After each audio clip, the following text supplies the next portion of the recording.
What it do, citizens of P-Town? Just taking a look at the slightly improved camera quality over here.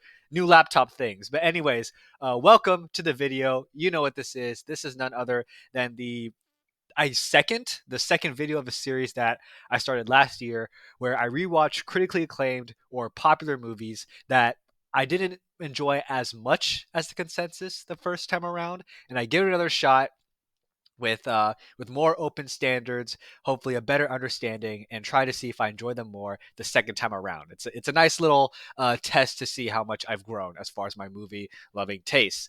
Go ahead and check out my previous video where I went over 10 other popular critically acclaimed movies. I'll put a card just right about now, and yeah, let's get into another 10 more. Starting off, we have one. I mean, it started off big, 8.5, directed by Federico Fellini. When you discover this movie or the name Federico Fellini, the whole world just kind of opens up in terms of movies. Like you discover so many important movies and important filmmakers. And for me, the first time I watched 8.5, I was excited to discover new movies alongside, Yasujiro Ozu, Ingmar Bergman, etc. And when I watched 8.5 for the first time, I found it to be pretty boring overall. I found that a lot of the scenes felt aimless or weightless, for example. And unfortunately, after rewatching it early this year, my opinion is relatively the same. There are things I liked better, such as I enjoyed the meta approach to this film a little bit more. I'm able to better understand and discern the dreamlike passages versus things that are more grounded in reality. I appreciated a lot of the filmmaking and the cinematography and the visuals.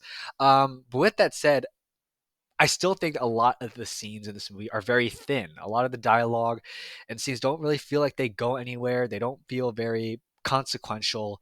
And I couldn't really resonate with the artistic dilemma in this film that is artistic block, right? As far as established creators running into a creative block, for example. Of course, there are some things I could draw from that, but unfortunately, outside of enjoying what was visually on the screen a little bit better, I think substance wise, it didn't land for me again.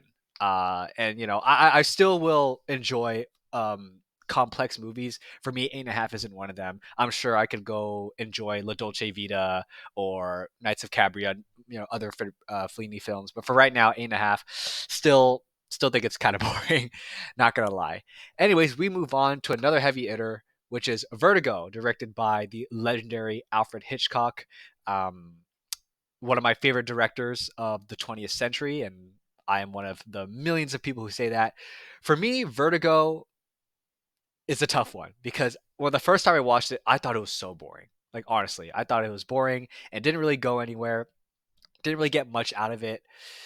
But now, since I've watched a few more Alfred Hitchcock movies and love a few more of them, I went ahead and rewatched it early this year, and I like it better this time around. And well, let's talk about what I liked better. I think that when you know the ending of the movie and the certain narrative choices and yeah, and the headspace of the certain of different characters throughout the movie, once you know that, it is more fun to watch Vertigo because you get to try to pay attention to the building paranoia that's established throughout the movie. And of course, now upon the second watch, you have a better understanding of Hitchcock's use of color in subtext with paranoia and changing personas and things and incorporating different personas and things like that.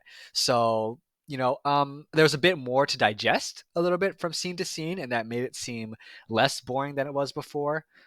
Even though I liked Vertigo better this time, I'm not gonna lie to you all. I'm not gonna act like this is my favorite Hitchcock movie. In fact, there are many Hitchcock movies I prefer over Vertigo, surprisingly. But I do like it better this time around, and I feel like I'm having like a reception change to what critics had, because in the beginning critics didn't like this movie, and then now it's hailed as Hitchcock's magnum opus. And maybe I'm going through that same thing too, where I don't think it's one of my favorites, and maybe this is a step in that direction. I don't think we're quite there yet, but I do like it a little bit better this time around. We move on to another big one, none other than Orson Welles' Citizen Kane.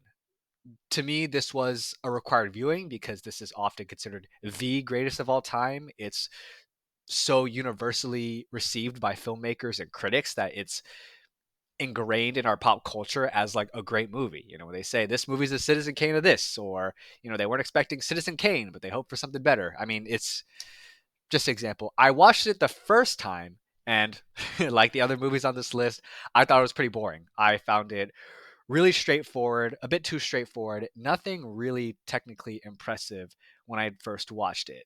Now, when I rewatched it earlier this year at about like 3 in the morning, because I couldn't sleep, my opinion of this movie has strongly changed. And I feel like that was built up through discovering more films in the 40s.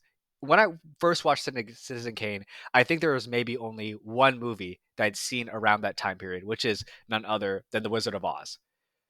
So since then, I have loved a few more movies from the 40s, such as, of course, It's a Wonderful Life, a couple Hitchcock movies like his movie Rope, as well as Notorious, which I adore as well.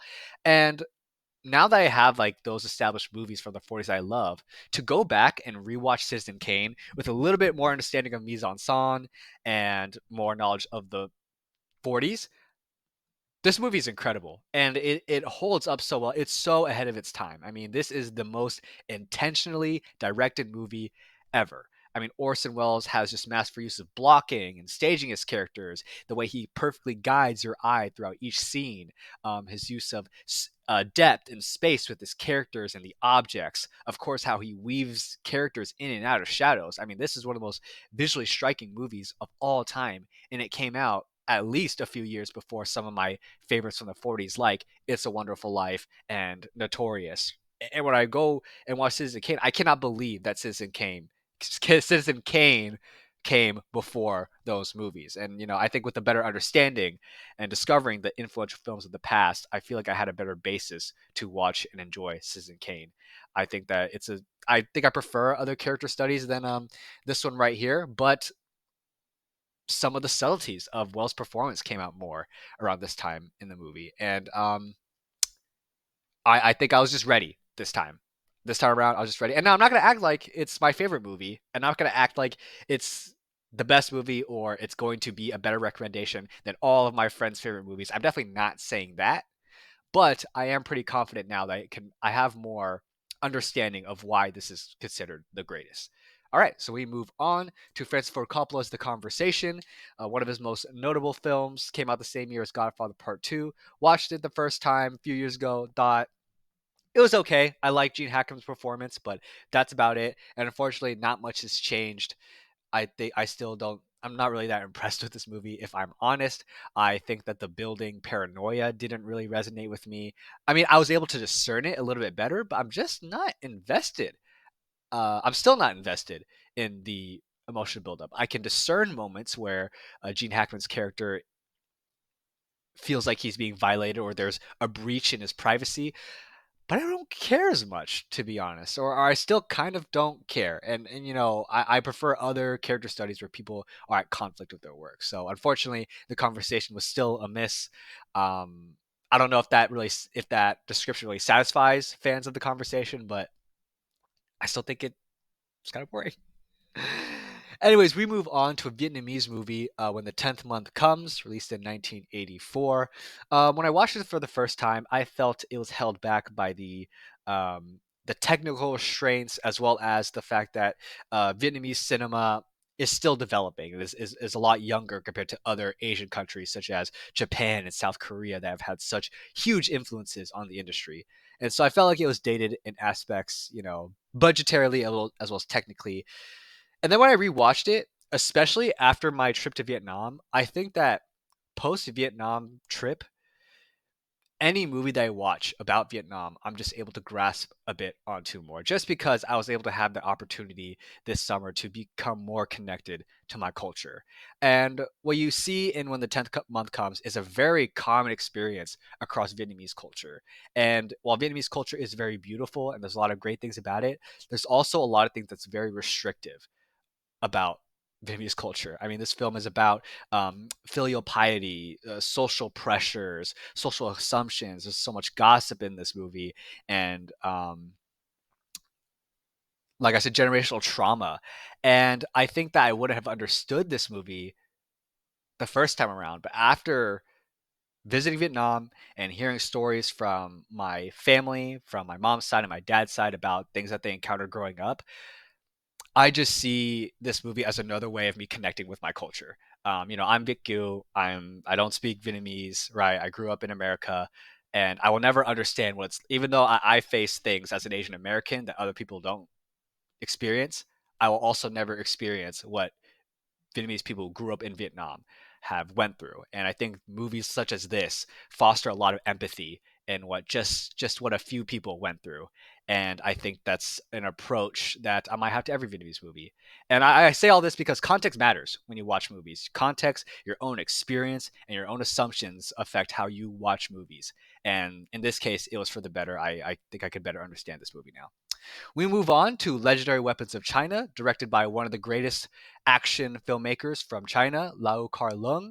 I I started to grow and my esteem for this director has grown a lot this year with loving his movies such as Dirty Ho, Legend of the Drunken Master, 36 Chambers, 8 Diagram Pole Fighter. And I also found out that multiple movies from his are also on my current watch list, such as Marshall Club, Executioners of Shaolin, Heroes of the East, Tiger on the Beat, just to name a few.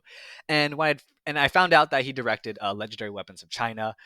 When I first watched it, I thought, oh, it's just a normal standard Shaw Brothers movie in which it's funny, it's got good action, but the props are still bad. The makeup and production design is still bad.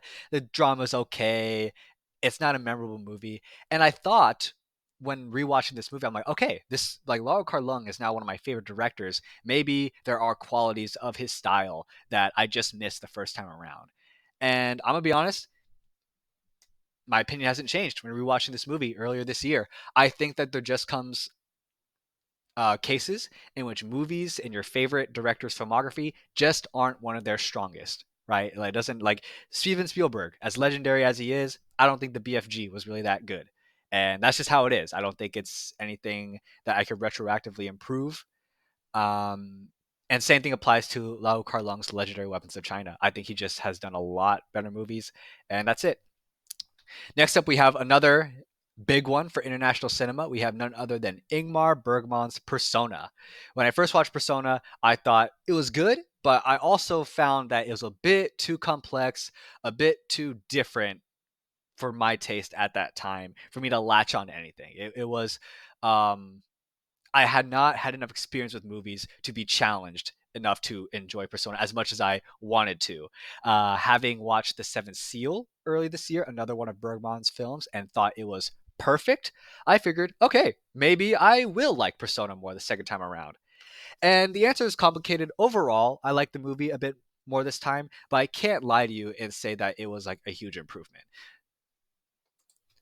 Upon this watch, I definitely paid stronger attention to the mise en scène. I really enjoyed Bergman's execution of blocking, especially with faces. This is a very facial movie, for lack of a better term. I love the way that characters weave in and out of shadows. There's a vampiristic aspect to it.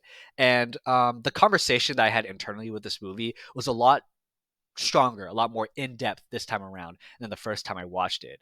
When I first watched Persona, only was able to gather that it was about grief and regret and moving on, which can be very dense themes in itself. But this time, I gathered more from the persona aspect of this film, and pretty much my internal monologue with this movie, or at least the questions that it's bringing up, is to what extent are our personalities our own? If we're taking inside jokes with one person that we know, or taking our mannerisms or inflections from another person that we know, or if we keep telling the stories that happen to someone else that we know that's not ours, to what extent are we ourselves? How much do we truly know ourselves? And whoever we are deep down, do we really accept that self? Do we really accept that as the best person we can be? And then to what extent is the persona that you put forward is your own, right? And so there's a lot to go into for that. And it's a whole can of worms. The point is, this is a much deeper conversation than I had with the first time I watched it. And sometimes that's what you need when it comes to rewatching a movie that you don't like as first. It gives you the opportunity to digest things a little bit easier, take things one at a time. If there's so much things coming at you and so much things to consider, sometimes you just need a break, a refresh, and a second try to re-expose yourself and allow yourself to have stronger attention to different details. And I think Persona is one of those many movies that does that, but one of the most famous examples. So, like Persona, I still prefer The Seventh Seal by a long margin, but I still think it's a good movie. I'll probably revisit Wild Strawberries at some point and other of Bergman's films. So, yeah, Persona. Next up, we have a movie from one of my favorite duo directors, Raising Arizona. I mentioned with The Big Lebowski, that was a movie that kind of grew in reputation for me upon rewatches. Raising Arizona, I thought was a movie just kind of right in the middle of the Coen's filmography. I thought it was good, not great, and I think it could have improved. And rewatching it, I do like it a little bit better. I would say, as far as my order of favorite Coen Brothers movies, it doesn't really change that much, but I think this movie is a lot funnier the second time around because with the Coen brothers, the normal and standard is very funny. You wouldn't think that a scene with two characters just eating cereal would be funny because it's, well, seems quite standard enough.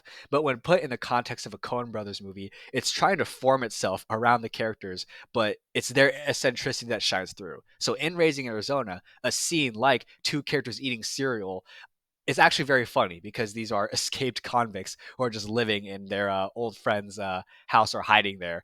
So I think things like that is something that you gather better upon rewatch, and especially when it comes to Raising Arizona, or excuse me, Coen Brother movies in general, especially with comedy that doesn't really have a punchline. I think it's better to rewatch it and so you can pay more attention to that. So yeah, Number 9, we have a Billy Wilder classic called Sunset Boulevard. I watched both The Apartment and Sunset Boulevard for the first time this year. I really liked both of them. At first, I considered The Apartment the better film between the two, but then since watching Sunset Boulevard, something was kind of like clinging at me. Be like, hey, there's some gold in here that might be better than The Apartment in a certain ways. And so I did something that I normally don't do, which is rewatch a movie within the same year that I watched it for the first time, if that makes sense. I don't normally do that, and I love Sunset Boulevard now. And first and foremost, it's just because of its amazing, memorable dialogue. You know, things such as that car salesman will look at your shoes and he'll know the score, or of course the classic, um, "I'm big." It was the pictures that turn small, or it's you who write the words that strangle the picture, and things like that. It's like it's not a comeback, it's a return. A lot of these things don't really resonate as much the first time around, at least in some cases, including this one. But when you rewatch it again, you do find that Billy Wilder was really a fantastic writer, and you just become like almost envious of his talent because English isn't even his first language, and he's writing such memorable lines like the finest things were written on an empty stomach, and of course the cinematography is fantastic, probably better than The Apartment, is what I give it. And I love Sunset Boulevard. I think it's a great movie, easily one of my favorites from the 50s. And sometimes you just have to adhere to that hunger in your stomach. If you want to rewatch a movie, sometimes if you just listen to it, there really was some gold there all along. All right. I hope that makes sense. And last but not least, we have Akira Kurosawa's High and Low. Now, when I watched this movie, I loved it the first time I watched it. And this is one of those cases where I wanted to highlight that there are, for you to rewatch a movie and like it better the second time around, it doesn't need to be a movie that you thought was just mid at first. You can love a movie, and then when you rewatch it, it's like even better than you imagined it. High and Low is that example for me. I rewatched it, I think last year, thought it was great. This time, it's top 40, maybe top 30 movies of all time for me. Because the first time you watch High and Low, you get wrapped up in the moral dilemma with this film and how, there's a rich shoe tycoon who has a lot of money, but he has to potentially give up that money to uh save a child that isn't even his, right? And so it's like, he puts his future in jeopardy for the sake of another boy's future that's not his. And so you're attached to that dilemma, and you enjoy that the first time you watch it, but then the second time you watch it, you can just turn off the sound and just look at the visuals and look at Kurosawa's masterful framing and blocking. and just the visual grammar that Kurosawa just flexes in this film. I mean, Kurosawa has just masterful framing, the way that he like guides your eye throughout each scene. Each scene really just has a perfect rhythm when they stand up, when they sit down, when they move across the scene. I love the details of Aoki, the chauffeur, in this movie, and how he's always kind of hanging, just always in the back of each frame to just visually represent how the dilemma with the oh boy, it's gonna sound like crazy if you haven't seen this movie. It's not gonna make sense, but you know, he's always in the back of Gondo's head. Toshiro Mifune, right there, the biggest man on the poster. You know, he's always on the back of his head because of the moral dilemma. He doesn't want to give up his future and of his success for the sake of someone else's son. But at the same time, you can't help that that guilt is just weighing on the back of his mind. And just something like that is one of the many different headspaces that's illustrated through Kurosawa's perfect blocking. I mean, there's a great scene where Aoki tries to approach Gondo to like beg him to like help save his son, and then Gondo's trying to escape the frame, but he's trapped within the frame. It's a beautiful moment. Kurosawa has great uses of darks and grays, how they represent the metaphorical heaven and hell, and in which context, depending on the character or the part of the story, what heaven and hell really means. um when characters are going in and out of shadows, the way that they're separated, the way that they're joined together. This movie is just so claustrophobic in certain ways, and of course I would just command space so well in this film. And all this yapping is just me getting to, sometimes you don't pick that up the first time around, right? Because this time I paid attention what was happening in the movie visually, and the first time I was paying attention sonically, or in this case through the writing. So um absolutely one of my all-time favorites now. My favorite Kurosawa film as of right now. I can't even be different and say it's Sandro. It's genuinely high and low. And there are just things that you pick up upon a second watch that you just didn't catch the first time. There you have it. I hope all that yapping made sense. But I do like taking the opportunity to do these videos because it's the chance to test myself as a movie fan. And as you can see, it doesn't work as much with other movies. It really depends on the film and different contexts. But otherwise, there you have it. That's the video. Let me know some movies that you liked better the second time around. What are your favorite movies? Once again, thank you all for watching and for all the support, and I'll catch you later.